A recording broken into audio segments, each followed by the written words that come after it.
So, a very good morning to all of you. So, today we are going to study the last chapter of 9th physics, that is sound.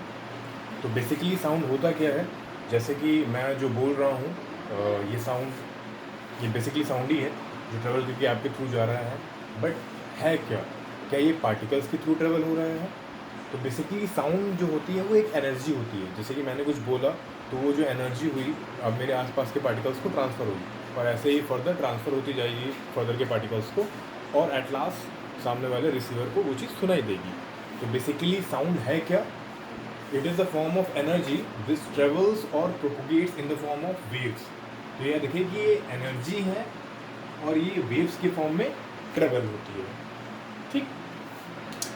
अब wave क्या है? तो suppose करते हैं हमने एक string ले ली, एक धागा ले लिया, उसको दोनों तरफ टाई कर दिया है और मैंने यहाँ से इसे थोड़ा सा खींचा तो ये ऐसे ऐसे वाइब्रेट करेगा. तो हुआ क्या, जो मीडियम हमने लिया था उसमें हमने बेसिकली एक डिस्टर्बेंस क्रिएट किया और उसकी वजह से वेव फॉर्म आई.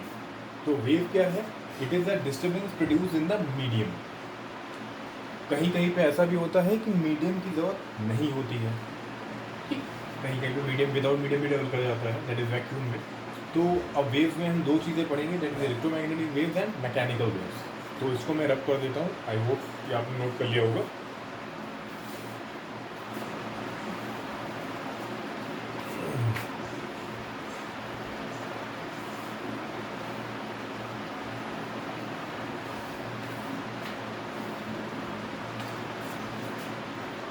तो वेव्स में दो आएंगी. एक आएगा इलेक्ट्रोमैग्नेटिक वेव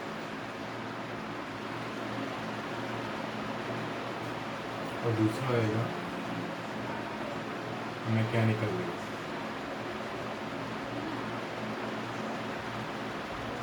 इससे पहले एक चीज़ मैं बता देता हूँ. आपने पहले एक बेल वाला एग्जाम्पल पढ़ा होगा कि एक बेल है,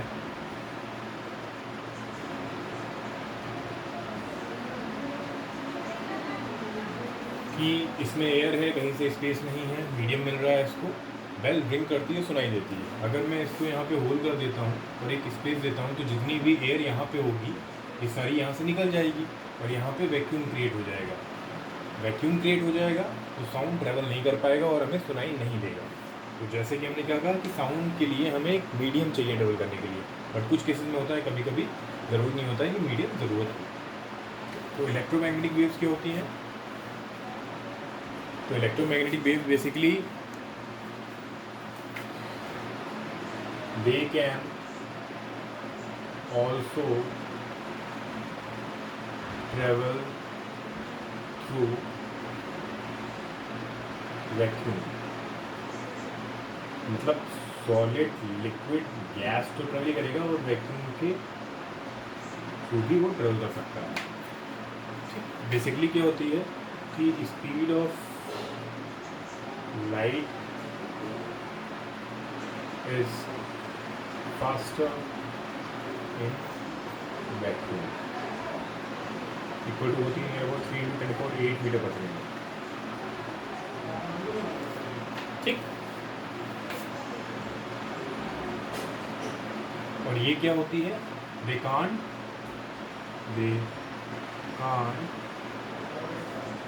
travel through vacuum. That is, they always require a material medium to propagate. They always require a material medium to propagate. और इनकी जो स्पीड होती है, speed is less than electromagnetic wave. इनकी स्पीड कम होती है इलेक्ट्रोमैग्नेटिक वेव से. तो इसमें बेसिकली एग्जांपल्स क्या क्या आ जाएंगे, किन किन चीज़ों की हमें बात की जाती है इसमें. प्रोपोगेशन किसमें हो सकता है? तो इसमें हम पढ़ते हैं spring waves, string waves, sound waves, string sound waves, और एक पढ़ते हैं हम वाटर वेव्स भी पढ़ते हैं इसमें, ठीक। और इसमें हम बेसिकली पढ़ते हैं सारे ऑल रेडिएशंस, सारे रेडिएशन हम पढ़ते हैं, जिसमें दो आएंगे, एक विजिबल होगा और दूसरा होगा इनविजिबल, ठीक। तो विजिबल में कौन से आएंगे, जैसे कि आपने पढ़ा होगा विबग्योर, और इनविजिबल में infrared, ultraviolet, x ray, gamma ray, microwave, ये सारी इनविजिबल होती हैं।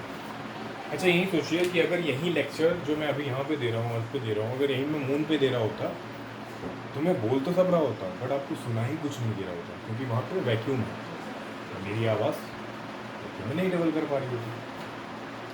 सो आई होप आपको इलेक्ट्रोमैग्नेटिक जो मैकेनिकल वेव में क्या डिफरेंस है, ये चीज़ समझ में आ गई होगी, कैसे क्या हो सकता है, क्या क्या चीज़ें इनमें आ सकती हैं, वो चीज़ समझ में आ गई होंगी। साउंड क्यों वैक्यूम में ट्रेवल नहीं कर सकता, उसका एक प्रूफ ये था हमारे पास, इलेक्ट्रिक बेल का एग्जाम्पल। तो आई होप ये आपने नोट डाउन कर लिया होगा, सो दैट मैं फर्दर नोट करता हूँ।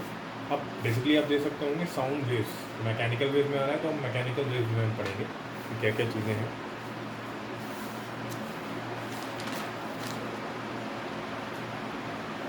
तो इसको मैं रब कर देता हूँ।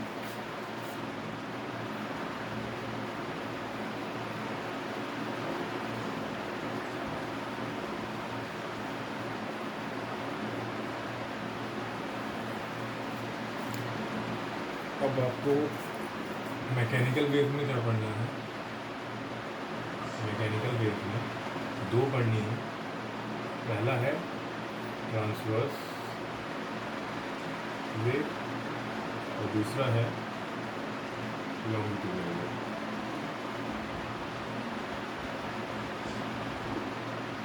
ठीक, बेसिकली ये हमें पढ़नी है। अब ट्रांसवर्स वेव का एग्जांपल क्या हुआ कि वही है कि दोनों तरफ हमने एक स्ट्रिंग को टाई कर दिया है और बीच से इसको खींचा है, तो इसमें जो वेव ट्रेवल करेगी वो इधर ट्रेवल करेगी और जो पार्टिकल्स ट्रेवल करेंगे वो ऐसे करेंगे, मीन्स बेसिकली ऐसे। अगर मैं बात करूँ तो ट्रांसवर्स वेव्स क्या होती हैं,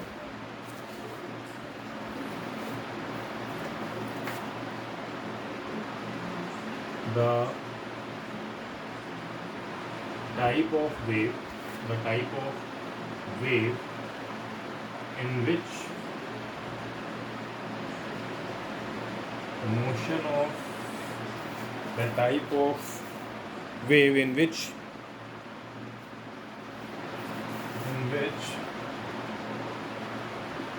direction of motion of wave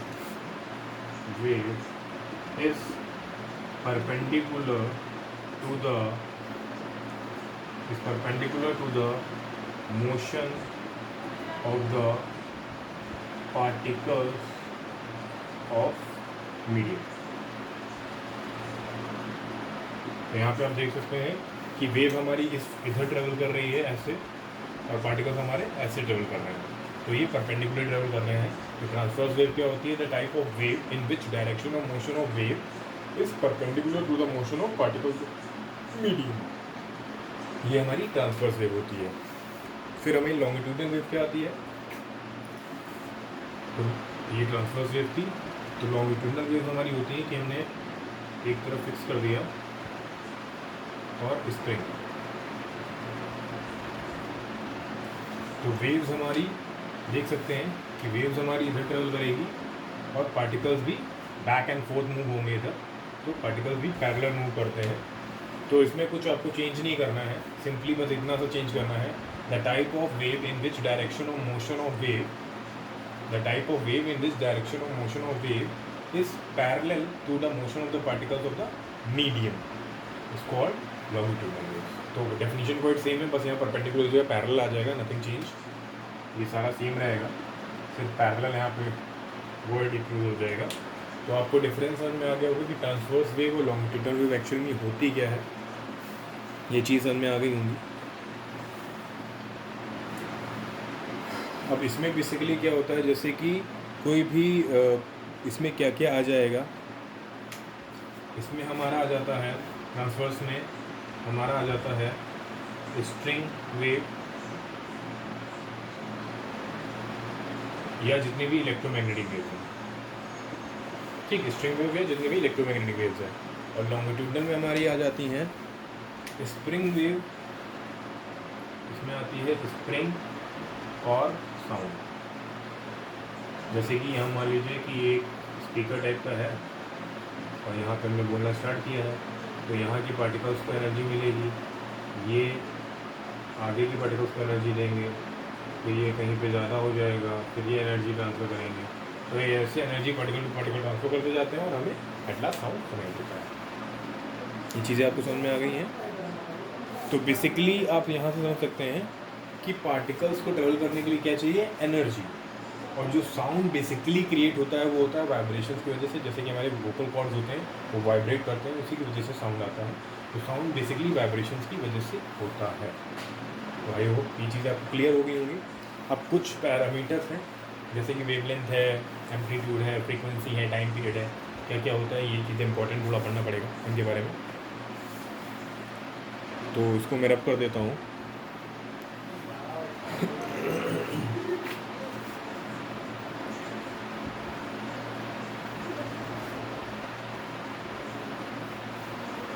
अब देख लेते हैं थोड़ा।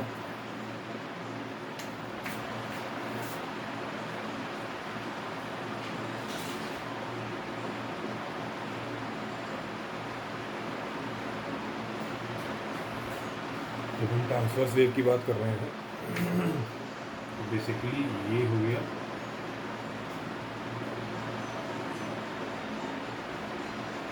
तो ये क्या है, क्रस्ट है, ये भी क्रस्ट है, और ये क्या है, ट्रफ, या इसको मैं थोड़ा और बढ़ा के इसको नीचे ले जाता हूँ, तो ये भी ट्रफ है। तो इस तरह से इसमें ट्रेवल करती है ये। और लॉन्गिट्यूडनल वेव में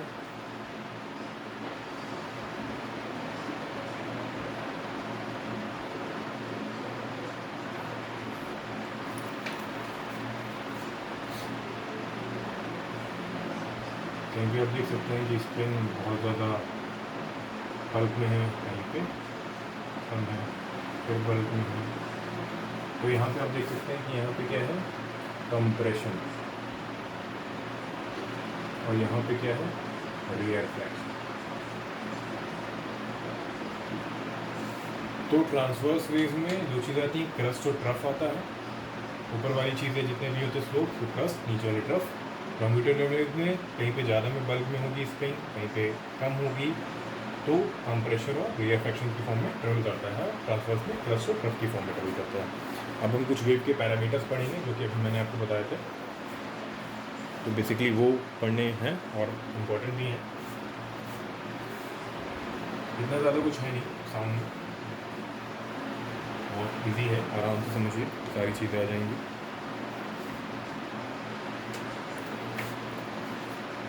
तो अब हमारा आएगा वेव पैरामीटर्स।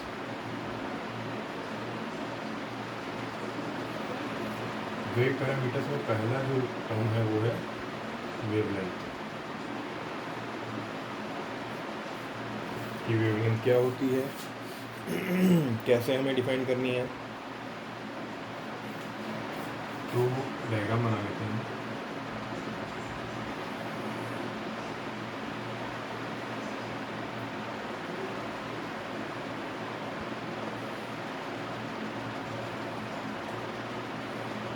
ठीक, तो ये हमारा पता ही है आपको पहले से, ये क्रस्ट है, ये ट्रफ है। तो बेसिकली जो लेंथ ट्रेवल करती है, जैसे कि यहाँ से यहाँ, ये हमारा वेवलेंथ है, लैम्डा से हम इसे डिनोट करते हैं। ये ग्रीक वर्ड है, लैटिन वर्ड लिया गया है। ये वेवलेंथ है, या दो क्रस्ट के बीच में डिफरेंस जो होगा वो भी वेवलेंथ देगा। डिस्टेंस मीन्स जो होगी दो क्रस्ट के बीच में या दो ट्रफ के बीच में, ये भी हमारी वेवलेंथ डिफाइन करेगी। तो बेसिकली वेवलेंथ आप क्या लिख सकते हो, तो वेवलेंथ का जो डिनोशन होगा वो लैम्डा से होता है, और ये ग्रीक वर्ड होता है, ग्रीक लेटर से लिया गया है।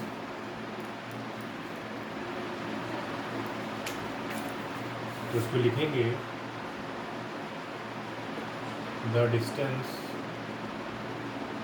बिटवीन एनी टू क्रेस्ट और ट्रफ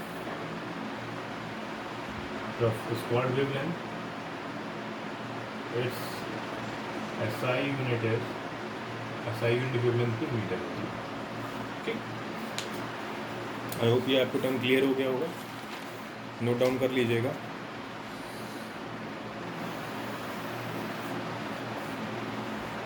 तो इसको रब कर देते हैं। अब इसी में अगर आप देखना चाहें तो आपको मैं एक टर्म और बता सकता हूँ, जिसे दूसरा टर्म है हमारा एम्पलीट्यूड।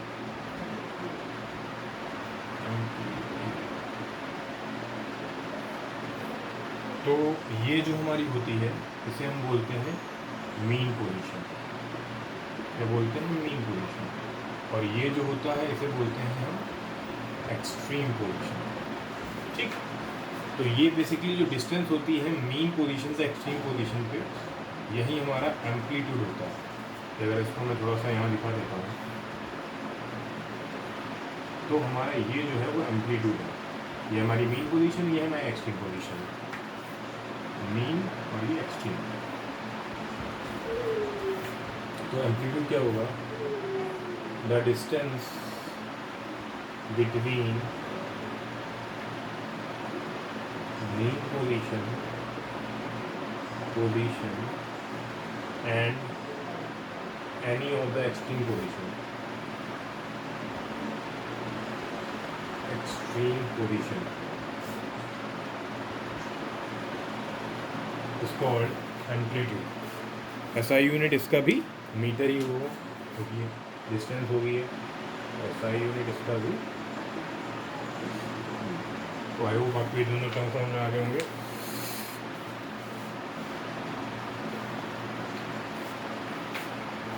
इसको रख कर देते हैं। नेक्स्ट हमारा टर्म है टाइम पीरियड।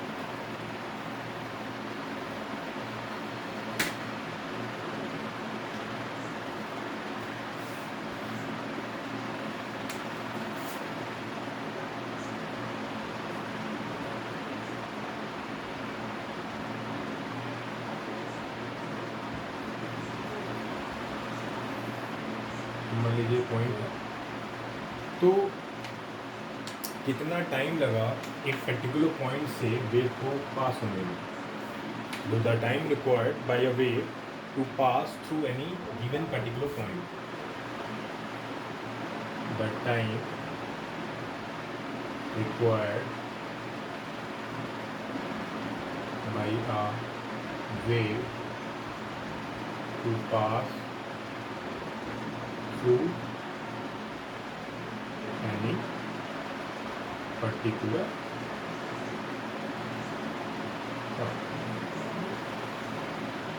ठीक, मीन्स कितना टाइम लगा वेव को एक पर्टिकुलर पॉइंट से पास होने में, वो हमारा टाइम पीरियड कहलाता है। ठीक, और बाकी के जितनी भी चीज़ें रह गई हैं वो नेक्स्ट वीडियो में हम कवर करेंगे। तो आज के लिए इतना ही।